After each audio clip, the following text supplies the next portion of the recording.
¿Existe la filosofía latinoamericana? Un pensamiento periférico es un pensamiento situado. Europa se arroja sobre América Latina la herencia de los pueblos originarios, los proyectos de nación, el porqué de este pensamiento, el rechazo al colonialismo, la unión latinoamericana, la lucha de clases en Argentina, países subalternos, marginados, que no han participado de la centralidad de la historia. América Latina, filosofía y colonialismo.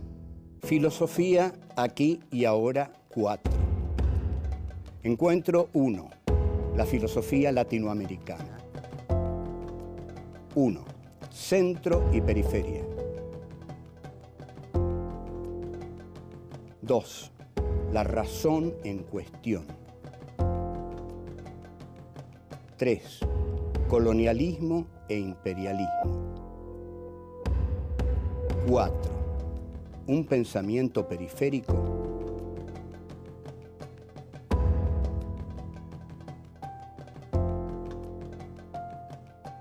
Hola, esta es la cuarta entrega, el cuarto ciclo de filosofía aquí y ahora. El cuarto sorprendente ciclo porque cuando empezamos esto, que lo empezamos lógicamente en su primer ciclo, no pensábamos que íbamos a llegar ni siquiera a la terminación del primero, porque es muy raro hacer filosofía en televisión. Esa fue la apuesta difícil que hicimos. Y estamos ya en nuestro cuarto ciclo, o sea que estamos sorprendidos pero contentos.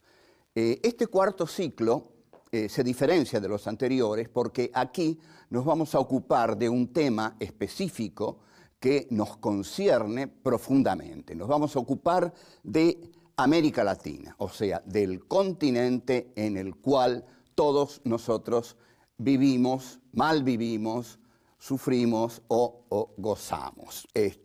O sea, el título de esta cuarta entrega es América Latina, filosofía y colonialismo. Para analizar la cuestión de la filosofía y el colonialismo, tenemos que ver un poco cómo fue posible el colonialismo, cómo surge el colonialismo. En verdad, para empezar y decirlo claro, vamos a hablar de la modernidad capitalista.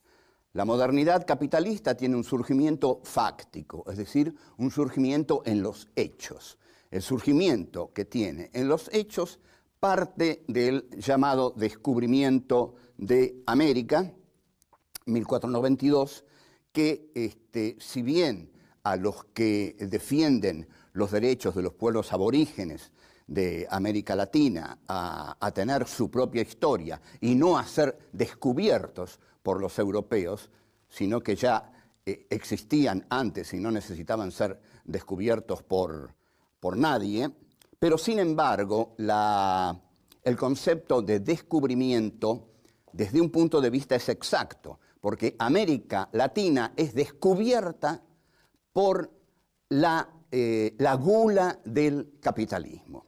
El capitalismo es un sistema que desde su surgimiento ha intentado siempre globalizarse. Digamos, el concepto de globalización es de los últimos tiempos, digamos, 2 décadas tiene más o menos, pero ya si nosotros pensamos a dónde iba Colón, bueno, Colón iba a globalizar el mundo, a establecer un sistema mundo. Entonces el capitalismo finalmente establece un sistema mundo en tanto sistema de circulación de mercancías y sistema de búsqueda de materias primas para fabricar esas mercancías. Lo que se establece aquí es un juego entre los poderosos, que son los que conquistan y los que extraen la riqueza, y los que entregan la riqueza, los que son saqueados. Entonces, nosotros hemos llamado desde hace mucho tiempo a los poderosos el centro, los que habitan la centralidad, y a los continentes que han sido saqueados por la voracidad del capitalismo europeo, la periferia, la marginalidad o la subalternidad. En realidad hay un pensador cubano, Fernández Retamar, muy conocido, que habla de los países del centro del mundo como países subdesarrollantes. O sea que habría países subdesarrollados y países subdesarrollantes, porque los países subdesarrollantes son eso, son subdesarrollantes, es que existen los subdesarrollados. No estamos planteando aquí ninguna teoría del monstruo externo y de la inocencia total de los países que han sido saqueados. En los países que han sido saqueados siempre hubo clases aliadas poderosísimas al saqueador externo. Ahora,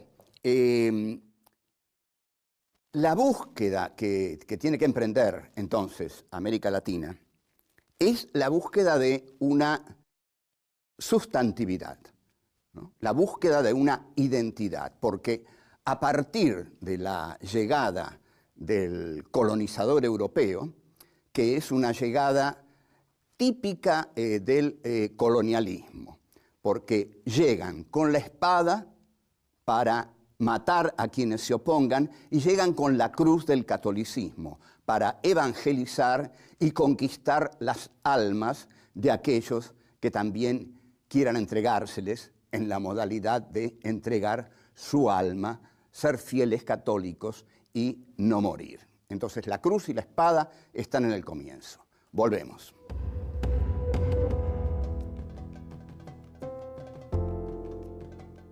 Esto que vengo diciendo sobre la comunión entre la cruz y la espada es típico de todo colonialismo. Todo el colonialismo capitalista se ha caracterizado por colonizar en nombre de valores. Y ahí, desde el comienzo, se coloniza en nombre de la religión, en nombre nada menos que de Dios. Es decir, entonces, llega la cruz con la espada. En realidad, la gran justificación de la conquista de América, para extraer todo el oro y todas las riquezas de América, es que se llega para evangelizar a los indios, para darles un alma, porque naturalmente no tienen un alma. Entonces los conquistadores, por medio de los clérigos, les van a dar un alma.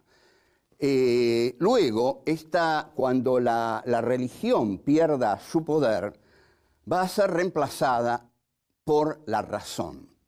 Entonces, lo que el colonialismo, a partir de Descartes, que publica el discurso del método en 1637, el colonialismo lo que hace es que pone a la racionalidad en el centro de la historia, a la razón, pero pone a la razón en el hombre. El hombre es el que tiene el poder de la racionalidad.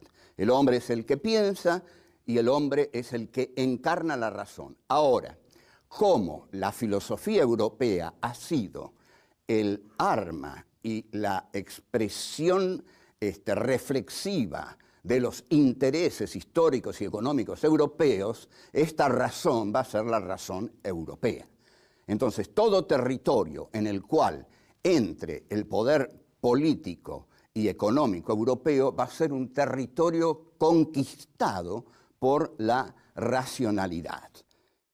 Un ejemplo, si Francia en 1830 entra en Argelia, Argelia tiene la dicha de ser conquistada por la racionalidad francesa, que es una parte de la racionalidad de la modernidad occidental capitalista.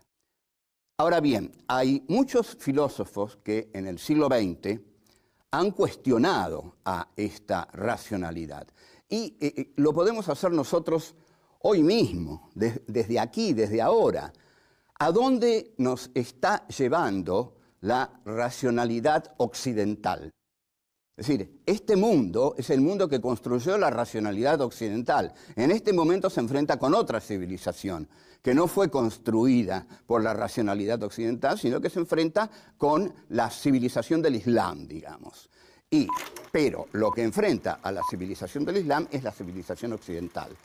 Bueno, la civilización occidental hoy está peleando en Irak y está encarnada en el poder de los Estados Unidos, que representan al occidente racional, al occidente portador de valores civilizatorios. Ahora bien, entonces, hay muchos filósofos que están diciendo que esta racionalidad occidental, instrumental, codiciosa, nos está llevando a un apocalipsis ya visible, Entonces, ¿dónde comienza esto? El principal filósofo que ha hecho una crítica a la razón occidental fue Martin Heidegger. Por eso también ese es uno de los motivos de su presencia tan contundente y, en mi opinión, abusiva en las academias norteamericanas y de todo el mundo en este momento, también en la nuestra. Pero el segundo Heidegger, es decir, el Heidegger que sigue al Heidegger de Ser y Tiempo. Hay un Heidegger que escribe Ser y Tiempo en 1927 y luego Heidegger hace una voltereta y comienza con otro trabajo que consiste en la crítica a la modernidad capitalista, pero no al estilo de Marx, digamos, la modernidad capitalista es injusta porque es expoliadora, porque es explotadora, por la lucha de clases, todo eso a Heidegger no le importa. Lo que Heidegger dice es que la modernidad capitalista está devastando la tierra, está arrasando la tierra a través de la técnica. Todo el segundo Heidegger es una crítica a la técnica en tanto devastadora del mundo en que vivimos. Bueno, volvemos ya.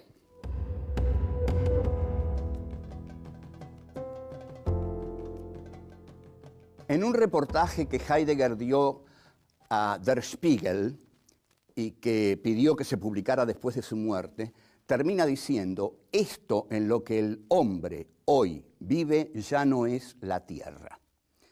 La expresión es muy válida y los ecologistas se han agarrado legítimamente de esa expresión, porque que esto en que hoy vivimos ya no sea la tierra, quiere decir que la tierra está siendo devastada, y si la tierra está siendo devastada, el planeta está siendo devastado, y entonces tenemos que Estados Unidos se retira del protocolo de Kioto y tenemos que se van a deshelar los polos, y el calentamiento global y la tala del Amazonas, y el capitalismo es tan voraz que no se detiene ante nada. Entonces por eso está esa leyenda que antes de salvar a la tierra van a salvar a los bancos, porque para salvar a los bancos ahí van corriendo, pero la tierra la están destruyendo. Entonces va a llegar el momento del gran tsunami, ¿no? Cuando venga, y ahí se van a dar cuenta de todas las calamidades que hicieron, si es que ya no están viviendo en otro planeta, ¿no? Porque uno no se explica cómo están destruyendo tanto si no tienen otro a donde rajarse, digamos, cuando se destruya. Ahora, el colonialismo no se detiene, porque ¿qué es lo que ocurre? Un país que necesita tantos elementos energéticos no los puede encontrar en su propio territorio, entonces tiene que ir a buscarlos afuera. Esto siempre fue así. Cuando Inglaterra necesitaba materias primas baratas, se las dio a América Latina y en gran medida a la Argentina, cuando fue llamada el granero del mundo, porque le daba a Inglaterra las vacas, las mieses y el ganado, digamos. Pero en este momento, lo que está haciendo Estados Unidos para asegurarse aquellos productos energéticos por los cuales sus industrias pueden funcionar, el país puede funcionar, fundamentalmente el elemento del petróleo, ha consistido no ya en lo que hacía el imperialismo. Lo que hacía el imperialismo era conquistar con la economía. Hay una concepción que a partir del siglo XIX los ingleses dicen: no hay que entrar más en los países, lo que tenemos que hacer es dominarlos con la economía. Y efectivamente, dominan a los países a través de la economía, ¿no? Con los préstamos, la deuda externa, el endeudamiento de los países laterales, subalternos, periféricos. Y Estados Unidos está variando esta modalidad, está uniendo el imperialismo con el colonialismo, porque si algo caracterizaba al imperialismo era no quedarse en los países que sometía, porque los sometía con la economía, como dije.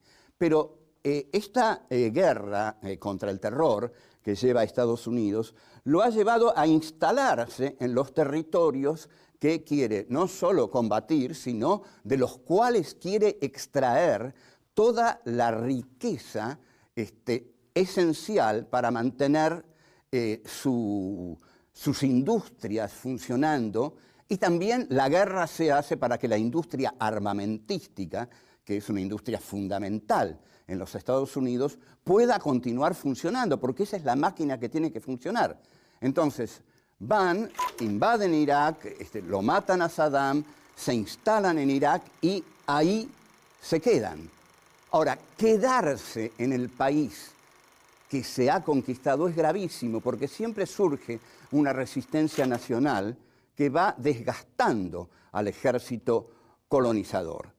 Pero habíamos dicho que la razón occidental no se detiene ante nada, que el occidente racional, ¿no? Que el occidente capitalista, la modernidad capitalista, no se va a detener y sigue instrumentando los mismos valores que se instrumentaron durante la conquista de América, porque Estados Unidos lo que está diciendo es que cuando llegan sus soldados a Irak, llega a Irak la libertad, la democracia, el republicanismo. Es decir, que ellos le están haciendo un enorme favor a los iraquíes, porque les están llevando la posibilidad de un orden democrático que van a instalar en ese país sometido por dictaduras desde tiempos difíciles de recordar.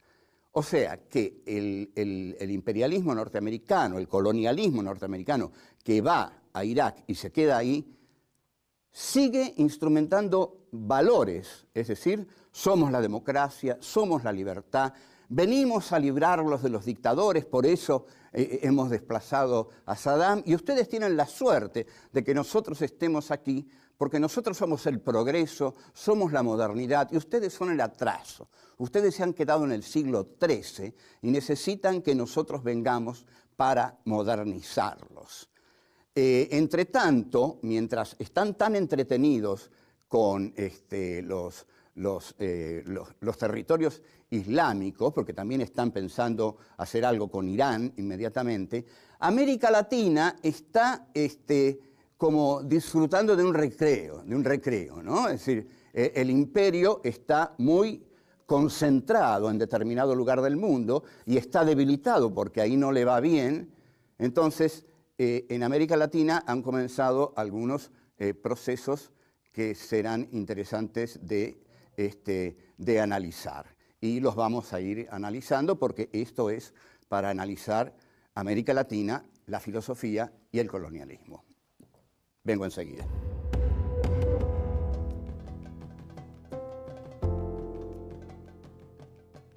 Esta concentración que tiene el imperio bélico comunicacional norteamericano, en algún momento voy a aclarar por qué le digo bélico comunicacional, porque es un imperio que se basa en gran parte en lo mediático, en la comunicación como una gran herramienta de colonización mental en los países donde quiere penetrar. Bueno, está ahora en Irak, está en territorio islámico porque están ahí con el tremendo aval de vengar el 11 de septiembre, lo de las Torres Gemelas, el 9/11, como dicen ellos, y también de impedir uno nuevo. Entre tanto, en América Latina han surgido preocupaciones también para el imperio, porque han surgido gobiernos populistas, que es algo que los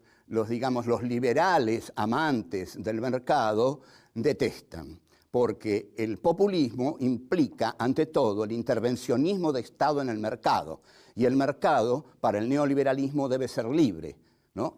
La mano de la política no puede entrar en el mercado. Esto ya implica que hay una manera distinta de estar pensando en el continente latinoamericano frente a los intereses de las clases poderosas del establishment, que siempre ha tenido relaciones más que aceitadas con el imperio, con Estados Unidos. O sea, el hecho de que se le dé una primacía a la política frente a la economía, en lugar de someter la política a la economía, como se hizo durante el gobierno de Carlos Menem, en el cual la política desapareció para que la economía se hiciera su banquete asiático, digamos, que en esta primera década del siglo XXI, esta primacía que se le da a la política, es un esbozo ya de un pensamiento diferenciado al pensamiento hegemónico de las potencias. Entonces, el pensamiento diferenciado que implican estos procesos de América Latina en este momento nos tiene que llevar a preguntarnos si es posible un pensamiento autónomo, no totalmente, pero al menos autónomo, enfrentado o distinto o diferenciado del pensamiento del imperio. Nosotros creemos que sí, si no, incluso no estaríamos haciendo esto. Creemos, y espero que no lo tomen como una enorme jactancia esto, pero que estar haciendo esto implica que existan pequeños microemprendimientos de ir logrando un pensamiento situado. El pensamiento situado es el pensamiento de lo local, que no es el antónimo de lo global. Entonces, nosotros vamos a decir que la globalización se realiza en América Latina, pero toma la forma de la glocalización. Es decir, América Latina no se aparta de una concepción globalizada de la historia, esa globalización que dan sobre todo los medios de comunicación que se han globalizado, y el mundo es un papelito en el cual estamos en cualquier lugar, en cualquier momento. Esto enfurecía mucho a Heidegger, que decía, el tiempo ya no existe, lo único que existe es la rapidez. Es un concepto muy, muy fascinante. No hay más tiempo, hay rapidez. Ustedes habrán observado que en ambientes como el cine o la televisión, cuando alguien dice, ¿para cuándo querés esto? O en cualquier oficina, el otro contesta, para ayer, como indicando la rapidez de lo que quiere. Pero para ayer es decir, no lo quiero. En realidad está diciendo un disparate. Está diciendo, no lo quiero porque ayer pasó, ayer no es. O sea, lo quiero para una temporalidad que ya murió. Bueno, esto que lo piensen los piolas que dicen para ayer. Ahora, América Latina tiene que expresar que participa de la ontología que es el planeta. Es decir, hay un ser del planeta, este planeta es, pero América Latina tiene que ser de un modo distinto a como el imperio es. O sea, tiene que ser su propio rostro, su propia historia, su propio voluntarismo, su propia capacidad de pensarse y buscarse a sí misma. La tarea de buscarse a uno mismo no es fácil en uno mismo. Pocas personas se buscan a sí mismas. Generalmente las personas viven buscando enajenarse para no reflexionar sobre sí mismas, sobre la vida que llevan, etcétera, etcétera. Sobre todo sobre la vida que llevan. Entonces pensemos lo difícil que es para un continente pensarse a sí mismo. Pero lo que nosotros debemos decir es que si América Latina no desarrolla un exhaustivo pensamiento acerca de su historia y de su proyecto actual, diferenciándolo del proyecto imperial, del proyecto de las naciones hegemónicas, va a quedar sometida al proyecto imperial. O sea, la tarea actual es pensarnos a nosotros mismos en búsqueda de nuestra propia libertad. Bueno, hemos terminado por hoy y nos vamos a ver, sin duda nos vamos a ver. Así que, chao, hasta luego. La modernidad capitalista tiene un surgimiento fáctico, es decir, un surgimiento en los hechos.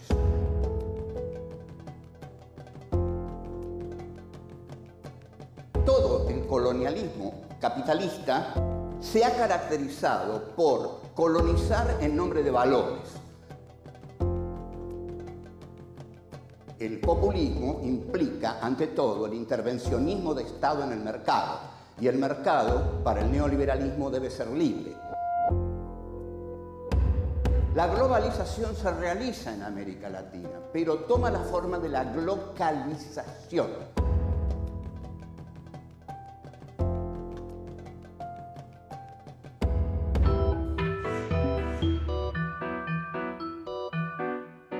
Fieles católicos y no morir. Entonces la cruz y la espada están en el comienzo. Volvemos.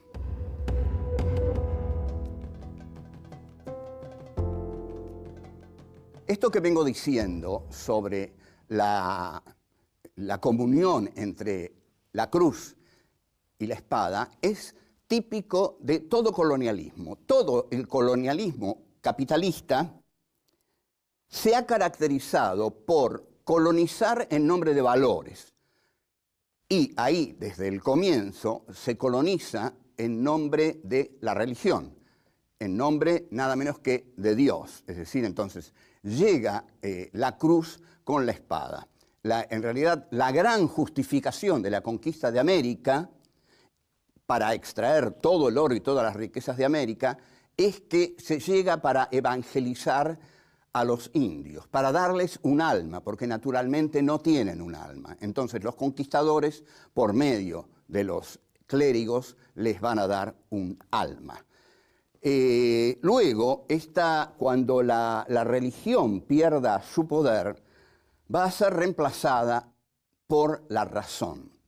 Entonces, lo que el colonialismo, a partir de Descartes, que publica el discurso del método en 1637, el colonialismo lo que hace es que pone a la racionalidad en el centro de la historia, a la razón, pero pone a la razón en el hombre. El hombre es el que tiene el poder de la racionalidad. El hombre es el que piensa y el hombre es el que encarna la razón. Ahora, como la filosofía europea ha sido el arma y la expresión reflexiva de los intereses históricos y económicos europeos, esta razón va a ser la razón europea. Entonces, todo territorio en el cual entre el poder político y económico europeo va a ser un territorio conquistado. ¿Existe la filosofía latinoamericana? Un pensamiento periférico es un pensamiento situado. Europa se arroja sobre América Latina la herencia de los pueblos originarios, los proyectos de nación, el porqué de este pensamiento, el rechazo al colonialismo, la unión latinoamericana, la lucha de clases en Argentina, países subalternos, marginados, que no han participado de la centralidad de la historia. América Latina, filosofía y colonialismo. Filosofía aquí y ahora 4. Encuentro 1. La filosofía latinoamericana. 1. Centro y periferia. 2. La razón en cuestión. 3. Colonialismo e imperialismo. 4. Un pensamiento periférico.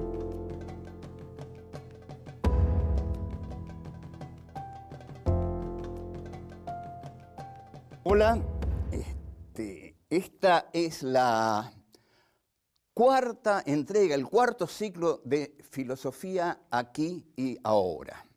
El cuarto sorprendente ciclo, porque cuando empezamos esto, que lo empezamos lógicamente en su primer ciclo, no pensábamos que íbamos a llegar ni siquiera a la terminación del primero, porque es muy raro hacer filosofía en televisión. Esa fue la apuesta difícil que hicimos. Y estamos ya en nuestro cuarto ciclo, o sea que estamos sorprendidos pero contentos. Este cuarto ciclo se diferencia de los anteriores porque aquí nos vamos a ocupar de un tema específico que nos concierne profundamente. Nos vamos a ocupar de América Latina, o sea, del continente en el cual todos nosotros juego entre los poderosos, que son los que conquistan y los que extraen la riqueza, y los que entregan la riqueza, los que son saqueados. Y entonces, nosotros hemos llamado desde hace mucho tiempo a los poderosos el centro, los que habitan la centralidad, y a los continentes que han sido saqueados por la voracidad del capitalismo europeo, la periferia, la marginalidad o la subalternidad. En realidad hay un pensador cubano, Fernández Retamar, muy conocido, que habla de los países del centro del mundo como países subdesarrollantes. O sea que habría países subdesarrollados y países subdesarrollantes, porque los países subdesarrollantes son eso, son subdesarrollantes, es que existen los subdesarrollados. No estamos planteando aquí ninguna teoría del monstruo externo y de la inocencia total de los países que han sido saqueados. En los países que han sido saqueados siempre hubo clases aliadas poderosísimas al saqueador externo. Ahora, la búsqueda que tiene que emprender entonces América Latina es la búsqueda de una sustantividad, ¿no? La búsqueda de una identidad, porque a partir de la llegada del colonizador europeo, que es una llegada típica del colonialismo, porque llegan con la espada para matar a quienes se opongan y llegan con la cruz del catolicismo para evangelizar y conquistar las almas de aquellos que también quieran entregárseles en la modalidad de entregar su alma. Vivimos, mal vivimos, sufrimos o gozamos. O sea, el título de esta cuarta entrega es América Latina, filosofía y colonialismo. Para analizar la cuestión de la filosofía y el colonialismo, tenemos que ver un poco cómo fue posible el colonialismo, cómo surge el colonialismo. En verdad, para empezar y decirlo claro, vamos a hablar de la modernidad capitalista. La modernidad capitalista tiene un surgimiento fáctico, es decir, un surgimiento en los hechos. El surgimiento que tiene en los hechos parte del llamado descubrimiento de América, 1492, que si bien a los que defienden los derechos de los pueblos aborígenes de América Latina a tener su propia historia y no a ser descubiertos por los europeos, sino que ya existían antes y no necesitaban ser descubiertos por nadie, pero sin embargo el concepto de descubrimiento desde un punto de vista es exacto, porque América Latina es descubierta por la gula del capitalismo. El capitalismo es un sistema que desde su surgimiento ha intentado siempre globalizarse. Digamos, el concepto de globalización es de los últimos tiempos, digamos, 2 décadas tiene más o menos, pero ya, si nosotros pensamos a dónde iba Colón, bueno, Colón iba a globalizar el mundo, a establecer un sistema mundo. Entonces, el capitalismo finalmente establece un sistema mundo en tanto sistema de circulación de mercancías y sistema de búsqueda de materias primas para fabricar esas mercancías. Lo que se establece aquí es por la racionalidad. Un ejemplo, si Francia en 1830 entra en Argelia, Argelia tiene la dicha de ser conquistada por la racionalidad francesa, que es una parte de la racionalidad de la modernidad occidental capitalista. Ahora bien, hay muchos filósofos que en el siglo XX han cuestionado a esta racionalidad. Y lo podemos hacer nosotros hoy mismo, desde aquí, desde ahora. ¿A dónde nos está llevando la racionalidad occidental? Es decir, este mundo es el mundo que construyó la racionalidad occidental. En este momento se enfrenta con otra civilización, que no fue construida por la racionalidad occidental, sino que se enfrenta con la civilización del Islam, digamos. Pero lo que enfrenta a la civilización del Islam es la civilización occidental. Bueno, la civilización occidental hoy está peleando en Irak y está encarnada en el poder de los Estados Unidos, que representan al occidente racional, al occidente portador de valores civilizatorios. Ahora bien, entonces, hay muchos filósofos que están diciendo que esta racionalidad occidental, instrumental, codiciosa, nos está llevando a un apocalipsis ya visible, Entonces, ¿dónde comienza esto? El principal filósofo que ha hecho una crítica a la razón occidental fue Martin Heidegger. Por eso también ese es uno de los motivos de su presencia tan contundente y, en mi opinión, abusiva en las academias norteamericanas y de todo el mundo en este momento, también en la nuestra. Pero el segundo Heidegger, es decir, el Heidegger que sigue al Heidegger de Ser y Tiempo. Hay un Heidegger que escribe Ser y Tiempo en 1927 y luego Heidegger hace una voltereta y comienza